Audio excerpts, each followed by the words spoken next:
Welcome, everyone. My name is Janice Whitaker. I'm the CGNE Administrator and Education Program Manager. It's my pleasure to serve as host of the CGNE Seminar Series.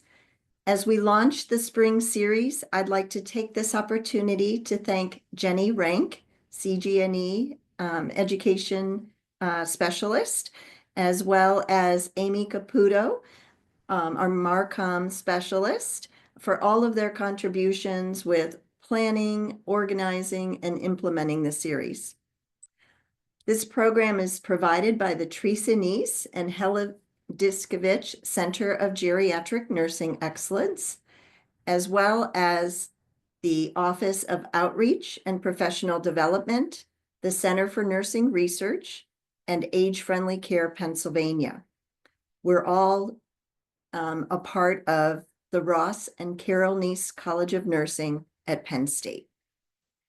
Today's seminar, Addressing Delirium in Hospitalized Older Adults, Nursing Strategies for Enhancing Sleep Hygiene, will be presented by Eliza Lin, PhD candidate at Taipei Medical University, who's been serving as a visiting scholar at our center and college for several months.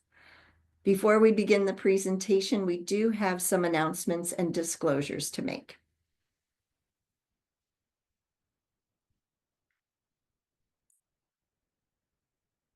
Penn State Ross and Carol Neese College of Nursing is approved as a provider of nursing continuing professional development by Pennsylvania State Nurses Association, an accredited approver by the American Nurses Credentialing Centers Commission on Accreditation.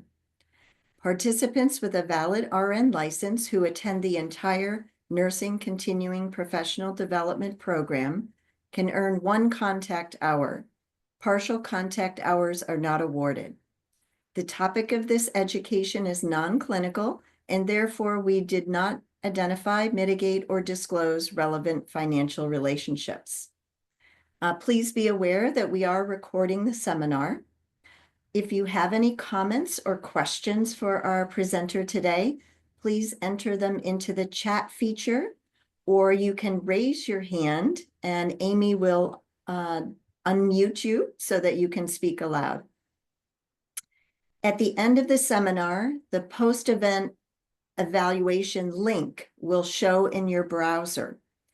So you can complete the evaluation promptly after the seminar, or if that doesn't work for you, you can wait because it will be emailed to you within 24 hours.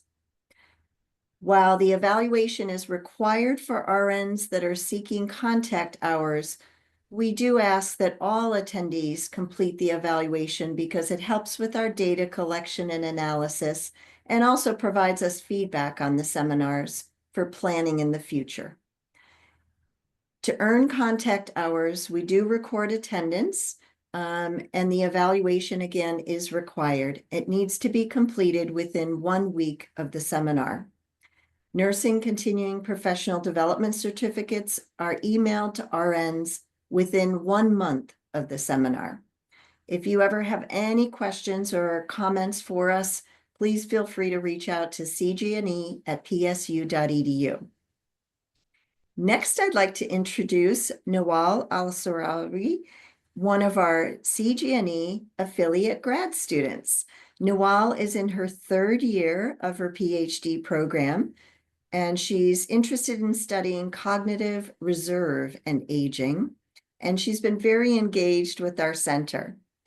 Recently, Nawal participated in our Jolly Gero Gift Givers program, where we deliver donated gifts to older adults in local care communities. And I especially enjoyed working with Nawal on that project. She was not only very enthusiastic, but wore her Santa hat along with many of us. So anyways, Nawal is here to introduce our speaker today. Thanks, Nawal. Thank you, Jenny. So good afternoon, everyone. So I'm glad to introduce Eliza. So Eliza Lin is a PhD candidate at Taipei Medical University in Taiwan and a visiting student scholar at Pennsylvania State University with 8 years of experience as a registered nurse in neurosurgery ward and intensive care unit. She is passionate about understanding, addressing symptoms such as delirium during the acute phase and sleeping disturbance in the recovery phase following traumatic brain injury. During her PhD study, she has served as a principal investigator on several projects, including translations of the confusion assessment method in Mandarin Chinese, as well as studying the relationship between sleep trajectory during hospitalization and development of delirium following TBA. So, Eliza, is a stage for you. Okay, thanks for Noel for introduce me. And let me share the screen first and check whether everyone can see on the screen.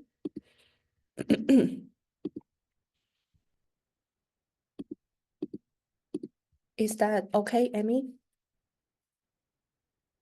Okay, and hello everyone, and thank you to CGNE for having me here to give this presentation. And my Chinese name is Jaro, and you can call me Eliza. And I came from Taiwan, Taipei Medical University to Penn State as a visiting scholar.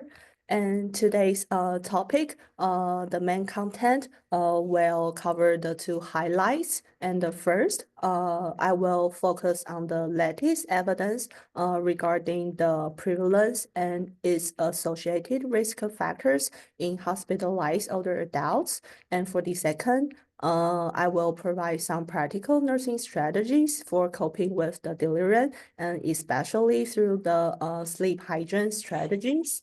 And for me, let me introduce a little bit. I was a registered nurse and worked in the neurosurgery ward before I started the PhD.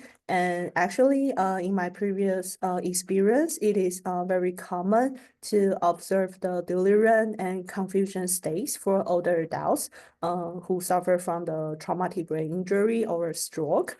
But there was a lack of understanding and education about the delirium in Taiwan. And that makes me want to understand more.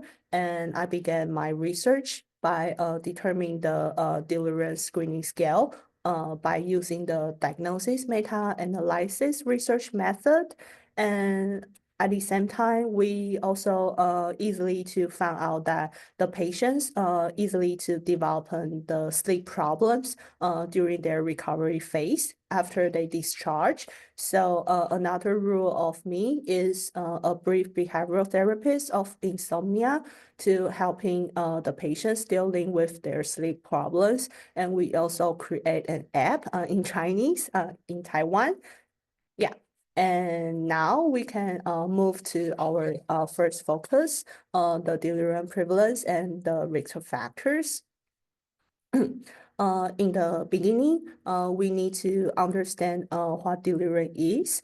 Actually, delirium is a diagnosis that is outlined in a guideline book used in psychiatric. And for this guideline book, we call diagnosis and statistical manual book. And the definition in that, the definition of the delirium is a state of confusion, and that comes on very suddenly, and it will last for hours to days. And the common symptom we can observe include that the patient might confusion of their thinking, or they would have inattention behavior. And additionally, for those symptoms tend to fluctuate over time. And why do we need to pay so much attention to the delirium? That is because the evidence shows that the patient who develop the delirium are higher risk of progression to the dementia later on.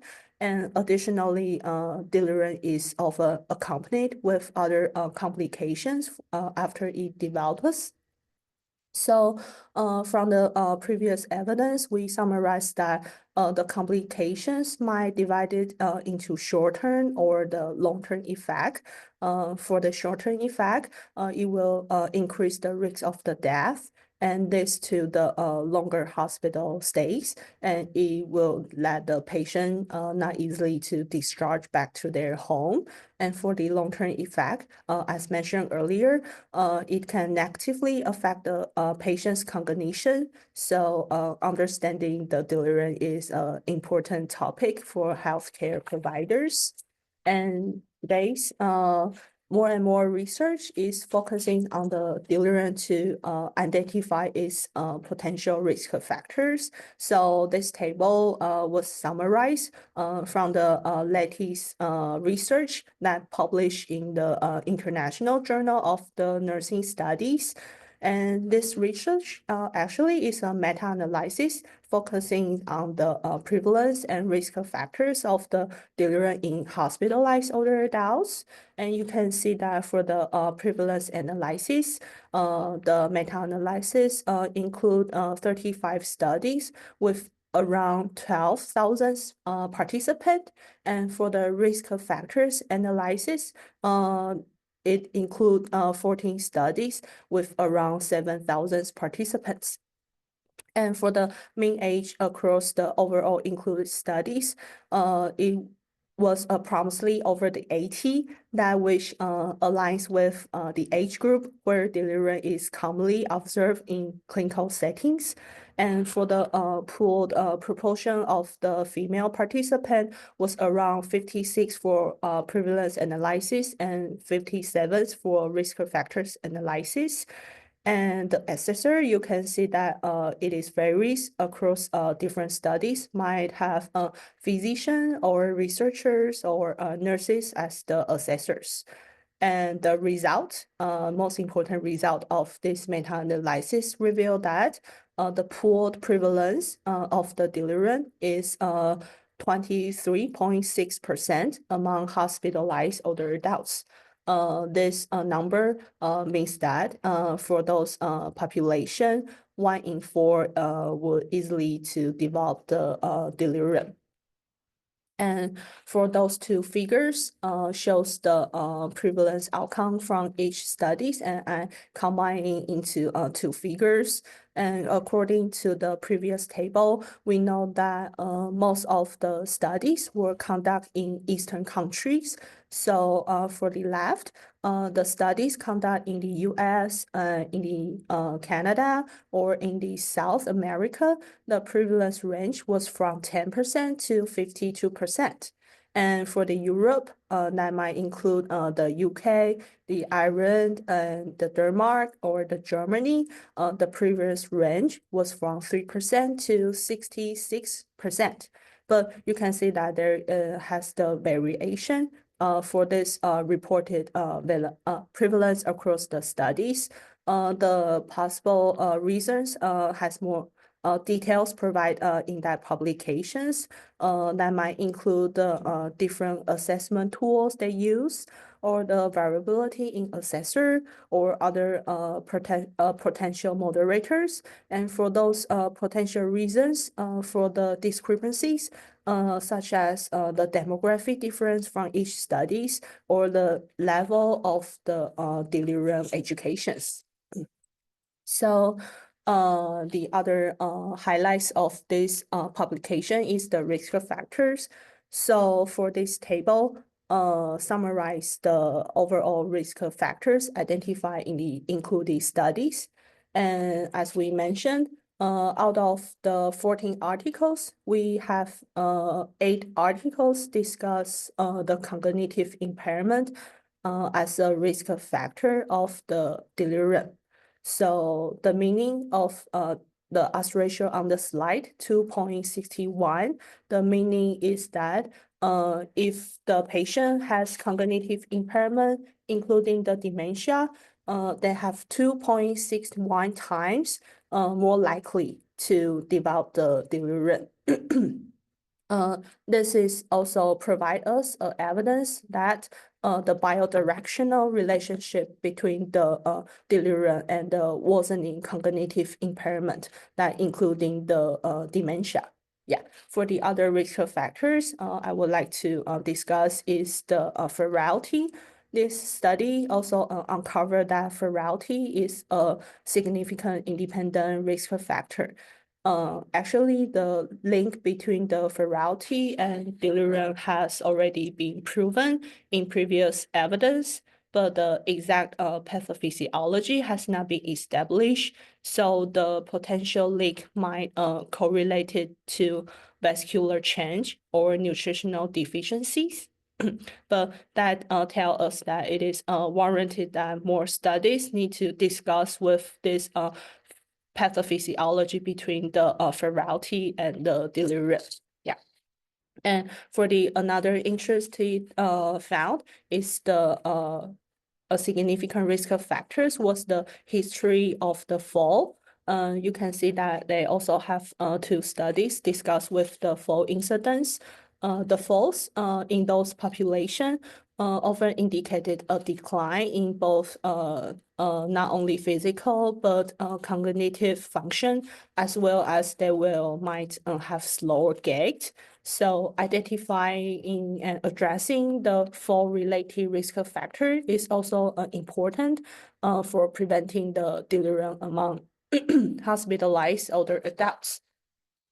So from previous evidence that show on the slide, not only is it important to understanding the contributing factors for the first step, it is also we need an essential tool to identify the delirium as our first step to those delirium management. After we have identify the delirium, and we will assess the contributing factors. And for the rest, we need to prevent the complications and restore the patient's functions.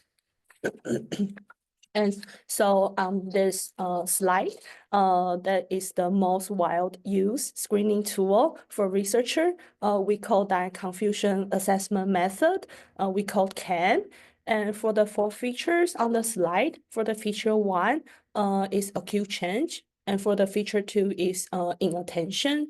And for the feature 3 is disorganized thinking of the patient. And for the feature 4, it is about the altered level of the consciousness. And there is the algorithm for the CAM that you need to acquire that feature 1 and feature 2, and either feature 3 or 4 that will be diagnosis the delirium is present. Besides, I mentioned earlier that I have done some of the diagnosis meta-analysis, and through our that diagnosis meta-analysis, the results indicates that the CAM is one of the optimal screening scale as well. But by using the CAM, it requires additional training in cognitive evaluation before, and the overall assessment might need more time to evaluate whether the patient has the delirium or not. So here, I would like to introduce another new and more quick tools for adoption in clinical setting for nurses or for other first-line healthcare providers. These tools, we call that Ultra Breathe CAM, was modified from the original version of the CAN by Dr. Fick, who is also the director of the CGNE and also my mentor here. And for the UB CAN, it's a two-step protocol to begins from the UB2 questions. So you can see on the screen, the left, the first question is, please tell me the day of the week. And for the second question is, tell me the months of the year backward. And you can tell the patient starting from the December. And for this overall UB CAN, they actually include additional questions, but they have a skip pattern. So for this skip pattern, it means that it will skip the features that allows it has bypass for the further questions once each feature is trigger positive from the first two questions I mentioned. Yeah, so adapting the UB can simplify the screening process and save our time in clinical settings. And for this slide, I would also like to introduce another research project we call RADY. And the main result from this RADY study, this RADY study actually was conducted by Dr. Fick and Dr. Martonio together. And this study include more than 500 hospitalized older adults. And over that, 30% patients was with dementia and Alzheimer's disease. And in this RADY studies, the UB2 questions was assessed by either physicians or registered nurse or certificate nursing assistants. So for their use, and they were compared to the reference standard. And you can see that the completed percent more than 97%. And through the RADY studies, the UB2 questions could be completed in around 1 minute and 15 seconds, and the overall accuracy was 89%. So it is highly recommended to adapt this useful screening scale in your setting. And actually, during my visiting period, our Taiwanese team also collaborated with Dr. Fick to translate the UBCam into the traditional Chinese version to make it more accessible to other patients. So on the screen, there are QR codes for iPhones and QR codes for Android version. And you can try to download the UBCam in your phone. And you can try it with those skip features and the first two questions. And actually, for this UBCam, Dr. Fick and Dr. Martonio are also work on step-wage implementation studies. And in that new studies, they address the UBCam into the EHR for clinical nurses to use it and testing the accuracy in the real world situations. So you can just try it and download in your phone. And now we are going to move on to the relationship between the delirium and the sleep. And before we discussing the sleep strategies to prevent the delirium in clinical settings, it is essential to understand the relationship between the sleep and delirium.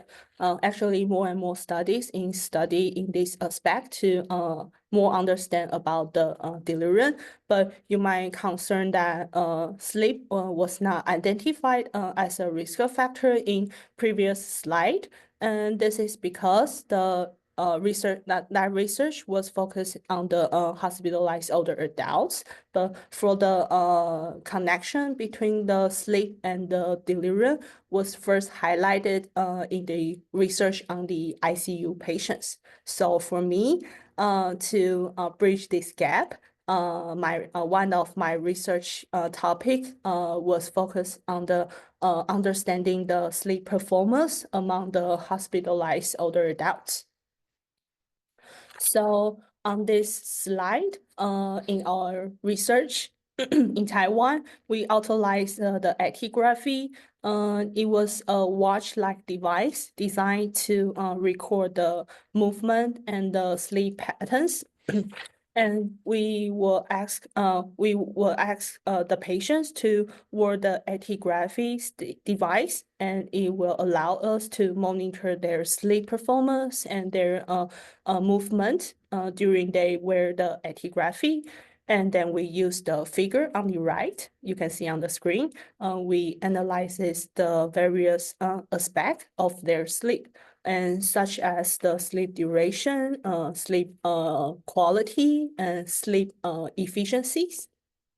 Yeah, so I would like to share some of the preliminary data from this sleep project. In this table, you can see some of the sleep metrics in the left, and I would like to provide some of the simple explanation for those sleep metrics.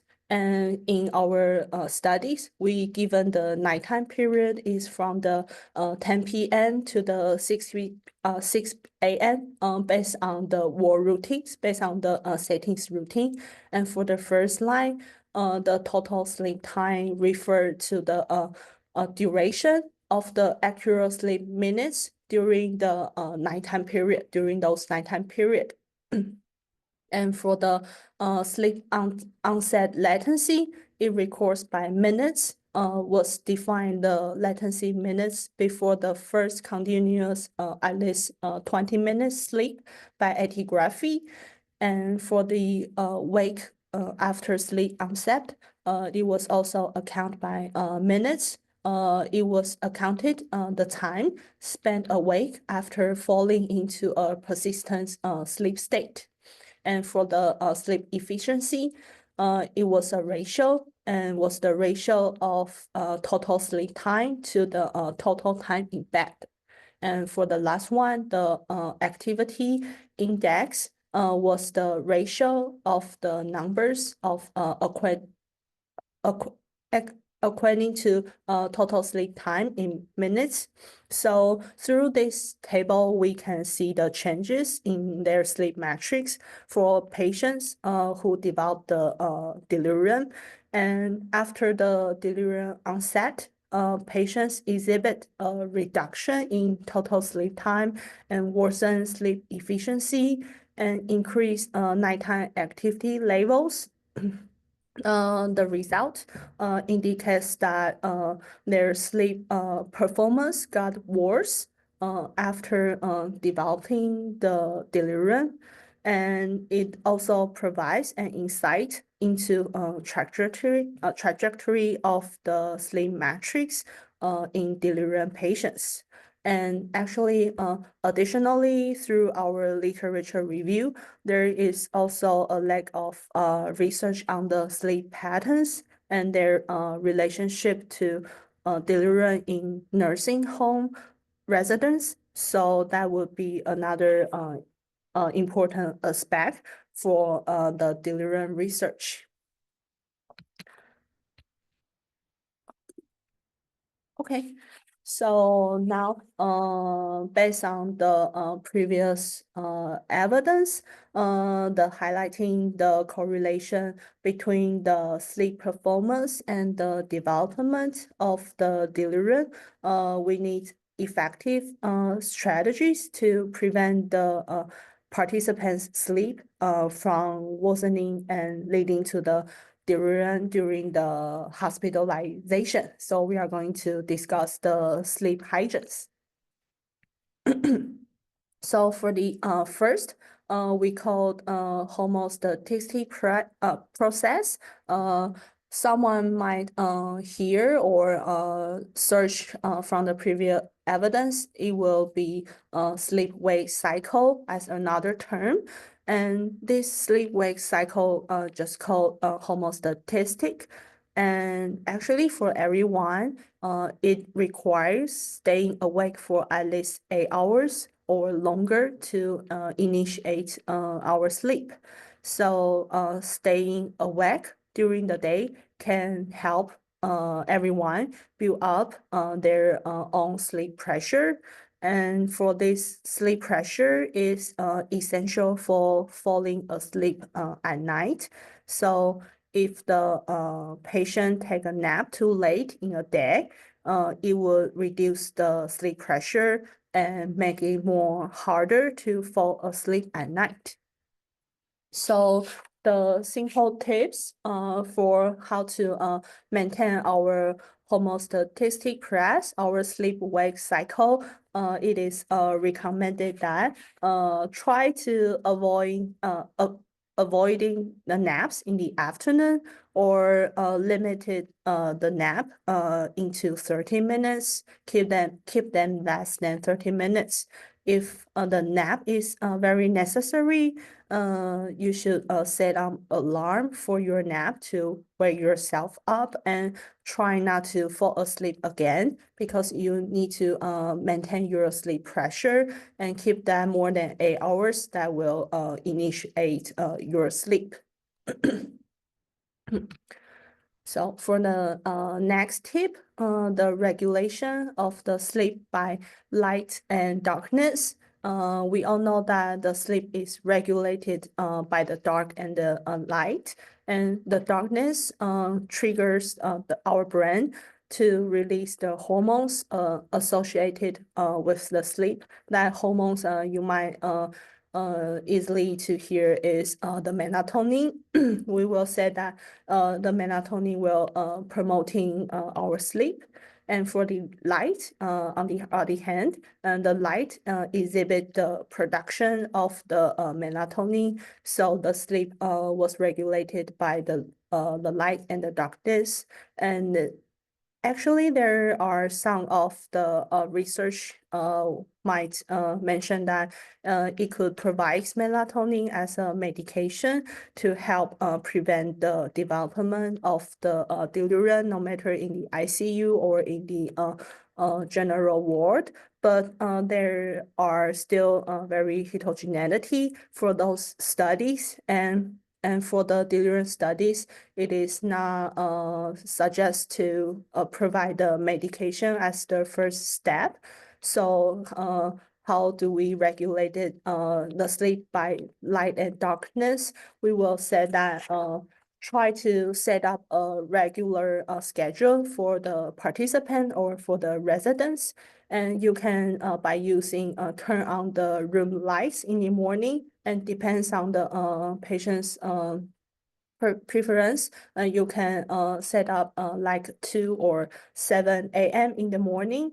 And by doing that, this helps suppress the sequential of the sleep-related hormones that means the melatonin, and try to a regular schedule to turn off the room lights when going to sleep. It may depends on the settings routine, or depends on the patient's like, maybe before the 9 or 10 p.m. And for the morning light, these tips, actually morning lights reset our internal sleep clock. That means stop the melatonin's production, and this is also highlights the importance of the waking up at the same time every day to allow the brain to release the corticosteroids, which also improves the daytime functioning. So the effect of the melatonin will also be stronger when there is a consistent time each day for its suppression. So try to help the patients or residents to keep that regular schedules. So for this morning light tips, it is recommended to get as much as sunlight as possible, even in the hospital, because try to open the curtain in the morning to that the patient exposed under the sunlight. And if it's feasible, do some stretching and physical activity, because that will make our body feel tired, and that is also maybe easier to fall asleep at night. And for the, it is very hard to do that, is reducing exposure to the electronic device, because now it is very convenient to use the iPhone or iPad, but that is still very important in the sleep hygiene tips, because we all know that the blue light from the electronic device will stimulate our brain keep working through the blue light. So if the patients or residents continue using the electronic device in bed, their brain might connect the bed with wakefulness rather than the sleep. So if keeps doing that, this kind of incorrect connection happens, it will make it harder to fall asleep at night. So it is suggest that please use the electronic device away from the bed. You can consider to use it on the sofa after you finish the using, and go back to the bed, and do not use that on the bed. And if it is really want to get some noise from the iPhones or iPad, it is suggest that consider listening to the sound instead of watching screens on the electronic device, and try to not keep stimulates our brain working. And nutrition is also important for the sleep. So a small snack can help release the tryptophan, which helps the production of the serotonin and the melatonin.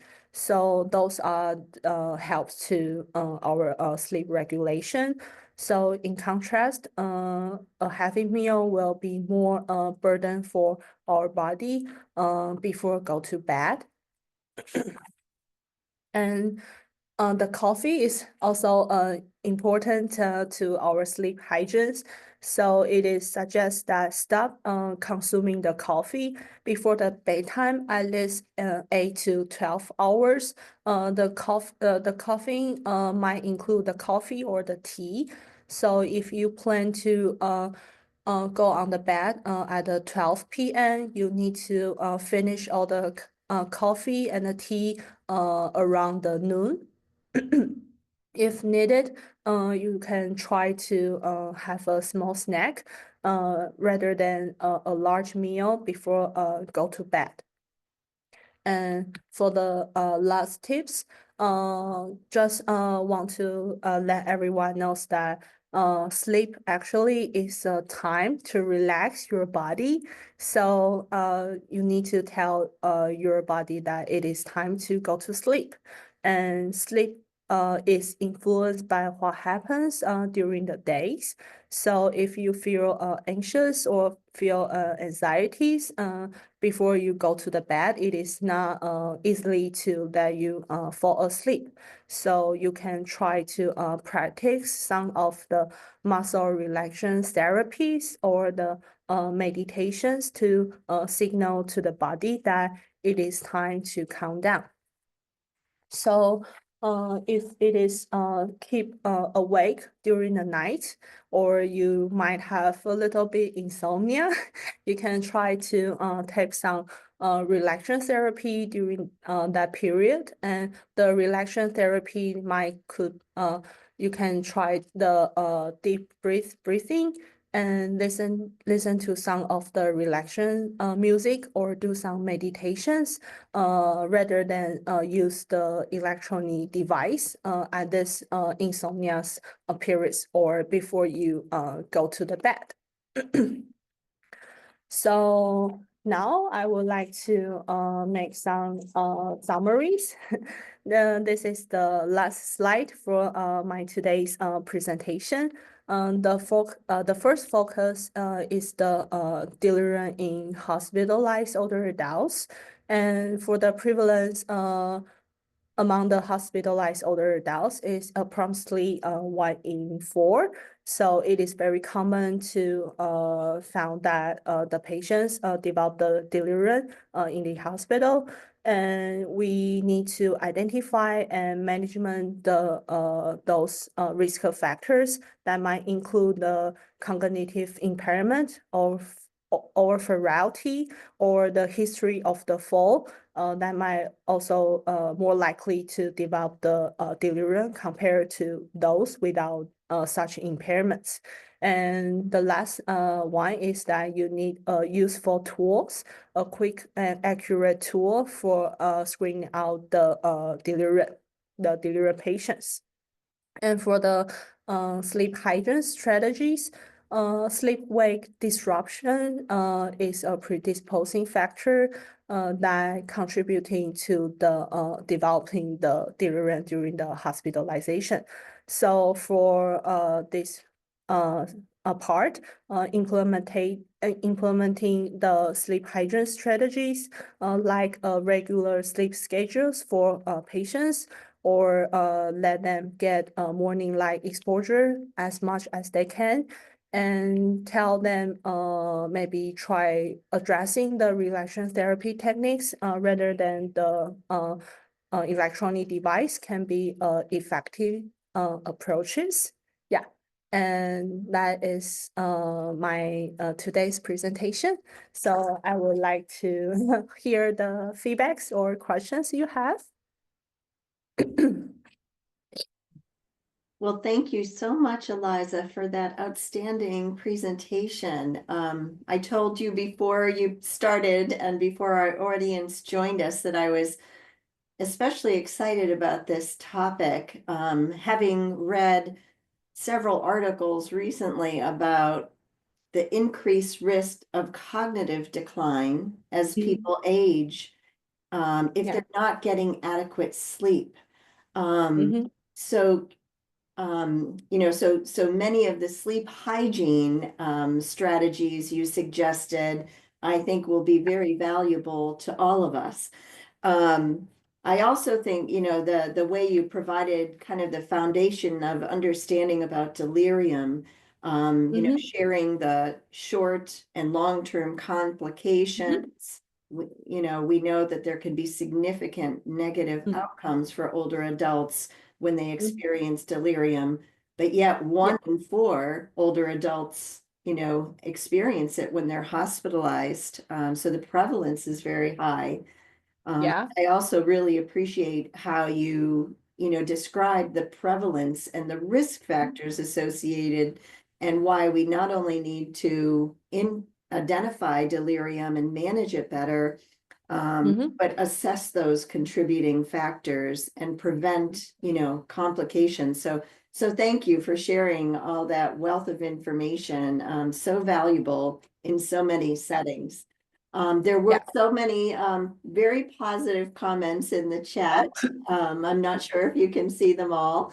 Um, Maybe I can stop sharing first. yeah, you can stop sharing, and I will, look at the chat for you. But Okay. Solomon was acknowledging your interesting and fantastic background, all the wonderful contributions and innovations by the team, especially, and I was excited about the fact that you took this opportunity while working with Dr. Fick to Mhm. transform the UB CAM into Yeah. Chinese. Um, Yeah. and Solomon does say that he would love, he's talking about how that tool could be used on medical surgical wards in African countries, knowing how the infectious disease and antipsychotic increased use impacts the likelihood of delirium.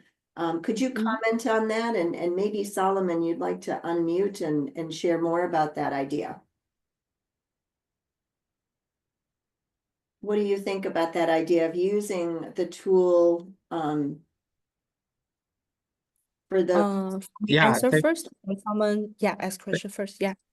yeah. yeah, thank you. I'm just thinking about our clinical practice back home. We don't have such tools, Mm-hmm. just in a short, 1 minute assessing the delirium risks of acute care patients and even the mental ill patient that we handle.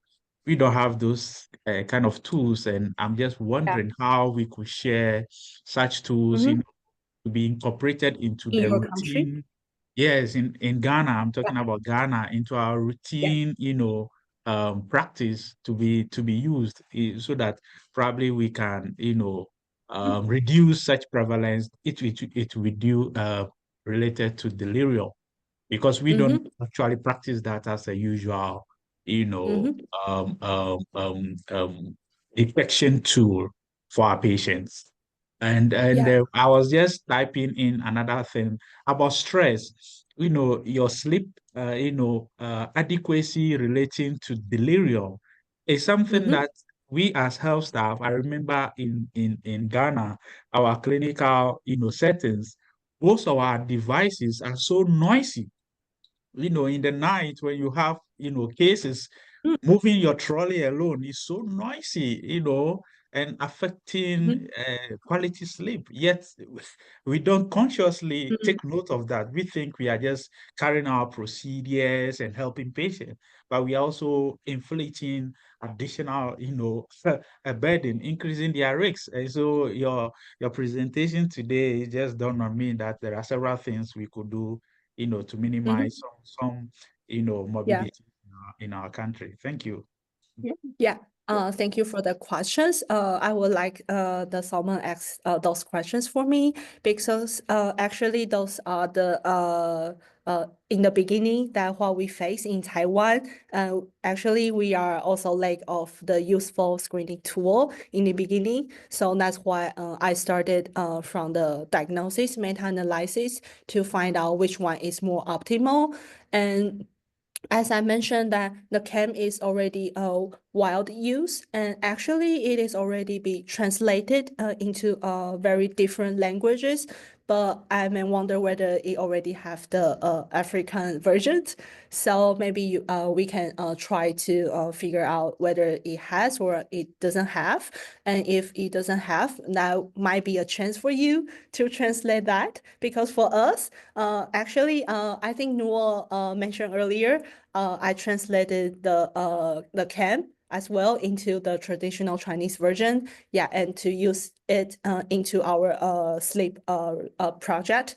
So you need first for the first step, you really need a useful screening scale. So if you don't have, I also mentioned that actually delirium is a diagnosis from the psychiatric. So maybe you can collaborate it with some psychiatric physicians in the beginning stage.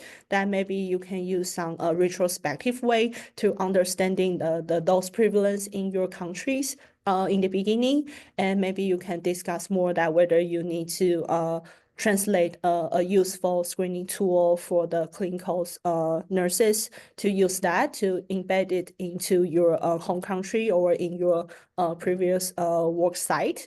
That might be useful because that's also the questions I face in the very earlier stage. But now we already translate the CAM into traditional Chinese version. And after I come to the Penn State, Dr. Fee also have modified a more useful one. So we now cooperated to translate that to save more times for our clinical nurses and other registrars. So that might be you can consider to by use this track to into your research or into your African countries. I think that would be useful, and you can get more information from that kind of delirium association that also have lots of different friends from each countries.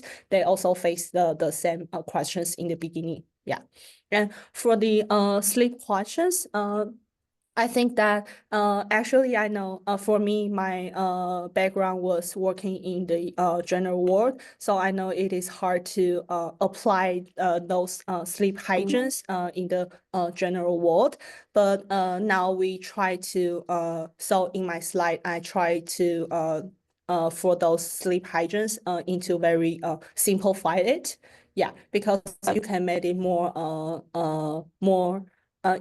you can try to pick up which tips is more useful in your settings, and you can just start from maybe one or two tips in the beginning, and or you can tell all your clinical setting the overall sleep hygienes, but the nurses or registered nurses will feedback that which one is more easily to update that in that your specific clinical settings. So actually for our next steps, we want to gather more data from the clinical settings and maybe try to use the AI or combination with other risk factors to more specific to every participants or residents to have their own sleep hygienes. Yeah, that's the future. Yeah, but Yeah. that might be useful. Yeah, because now everyone use the AI.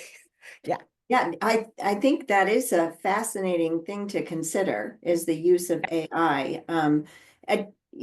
Related to Solomon's comments related to working in like an intensive care or another unit where, you're very focused on caring for the patients. But as you're, working through different tasks and procedures, you may be creating noise, right? And disrupting sleep hygiene. I remember kind of thinking when I worked night shift a long, long time ago, that part of my job was to facilitate sleep, to help them sleep, because how do we recover from things without adequate sleep? But I do remember occasionally scaring patients because I'd sneak into the room as quietly as I could to check IV fluids or something, and they'd wake up and I was standing right over them, at the bedside. So it's a tricky balance, but I was thinking when you were talking about light that I know Alexas, some of the tools that we can use can set your lighting to wake you up in the morning, right? Is that the kind of thing you're starting to think about in terms of using AI? Yes, but now we need more data because for those sleep hygienes, maybe not every registrars have those backgrounds. So I'm very happy to share that kind of background of the sleep hygienes to everyone today, and that then know that actually everyone can do some simple steps to addressing that sleep hygienes in your work or in your settings. And after more and more registrars or healthcare provider have those informations, that might be more easier to adapt these interventions. Yeah, and it is not medications away, so it is very helpful and it is not harmful. Yeah, that's what I think. There are all kinds of positive comments about this amazing presentation. Very informative, outstanding, comprehensive, well done. I want you to know there's a lot of positive feedback. Sherry Ard mentions reinforcing the importance of sleep and no electronic devices to help improving outcomes for patients. She sees that as a critical piece. We also have a comment related to the UB CAM and knowing about that and access to that. If someone wanted to learn more, I think it was from Cindy Heath, how would they be able to find out more about that? For the UBCAN, if you don't mind, I can share again for that QR code. Sure, Or that'd be great. Yeah, you could do that. Yeah, so if you want to put up that QR code and people can have access. People can also reach out to us at CGNE. We're happy to share that resource as well. Yeah, that Thank must you. be, yeah. So for the UBCAN, actually, you can write an email to the Dr. Fig, or as Janice mentioned, you can reach out to the CGNE. I think that for the CGNE and the Dr. Fig will very kindful to share those useful points for the UBCAN.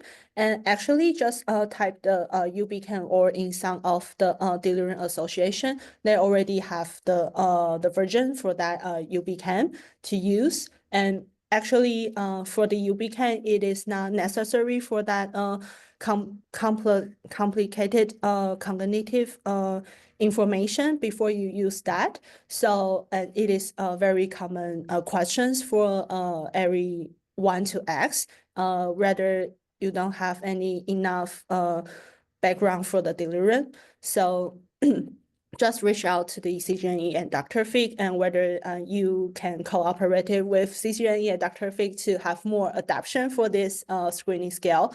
Because in my knowledge, I know that not every hospital here already have a useful screening tool in your settings. But I think that is very important because we already mentioned that the delirium will develop any other long-term and short-term and long-term complications. Yeah. And I really appreciate the information you talked about in terms of long-term care and including, you know, future work needing to be done in long-term care. Clarice Yeah. Briggs mentioned in the chat, and Clarice, if you can unmute and share more, she mentions that in our nursing home, we had a noise reduction committee. 3 of our team members volunteered to sleep overnight at the facility, which is fascinating. It was an eye-opening experience. It'd be amazing to hear a little bit more about that, Clarice, if you're willing to share.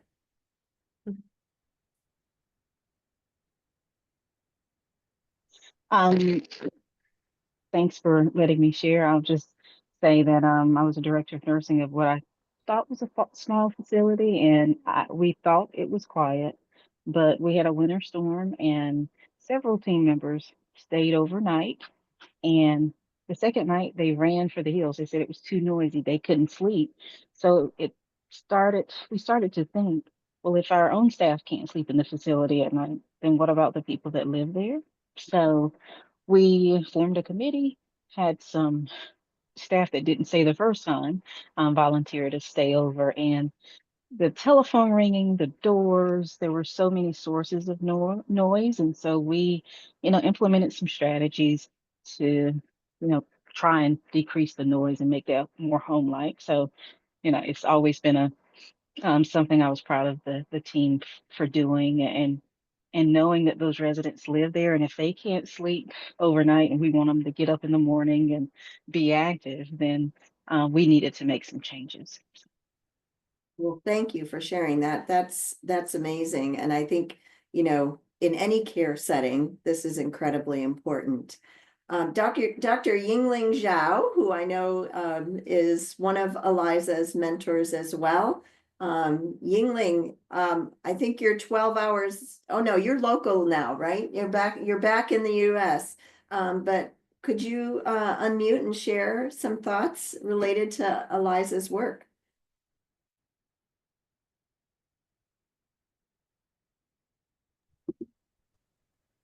Thank you, Janice, and thank you, Eliza. Can you hear? Can you guys hear me? Okay. Yes.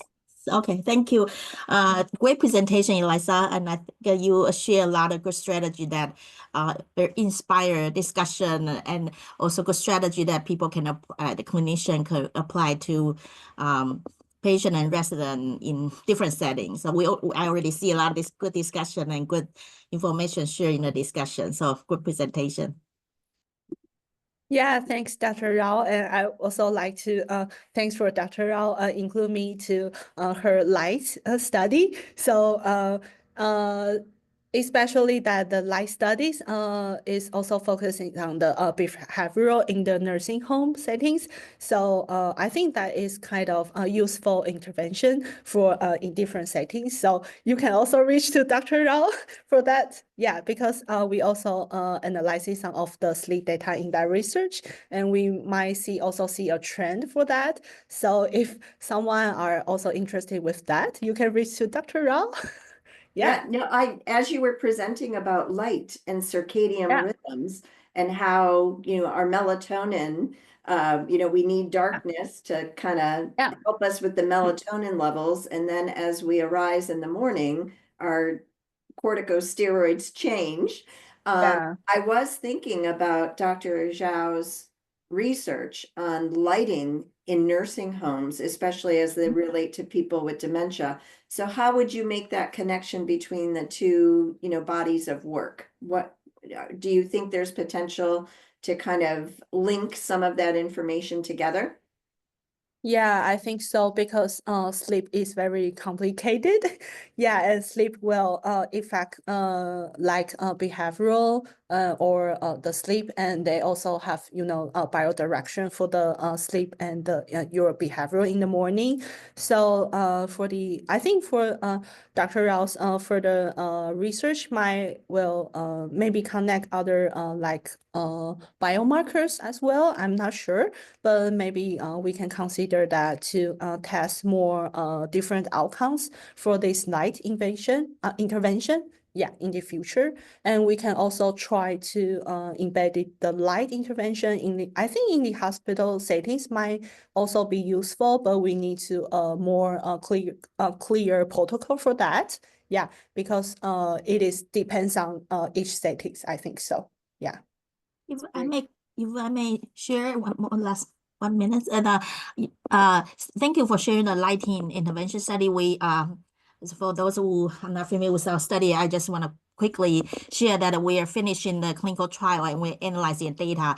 And if we are interested to learn more about our study, and we are exploring, we are planning to expand the study to scale it up, and we're looking for a site to collaborate. So if any site, especially long-term care facility that you're interested in implement nursing circadian lighting intervention in your facility, I'd love to talk to you. And also for Liza, we may maybe you can look into the data to see how the light intervention help in terms of delirium as outcome. So we haven't Yeah, so if explored that anyone part is of data. interested in connecting with Dr. Zhao related to that lighting study, please feel free to reach out to CGNE and we'll make that connection for you. So I'm afraid we're out of time, but Eliza, this was a fabulous seminar. Thank you for kicking off our spring series so beautifully. Thank you to Amy for all your help and support with implementation today. I hope everyone has a fabulous rest of your day, and please remember that the evaluation link will pop up in your browser when we close the webinar. If you can't complete it at that time, we will send it to you via email as well. So once again, Eliza, thank you. We've enjoyed having you serve as a visiting scholar to our center and our college, and thank you so much for this fabulous presentation. Have a great day, everyone.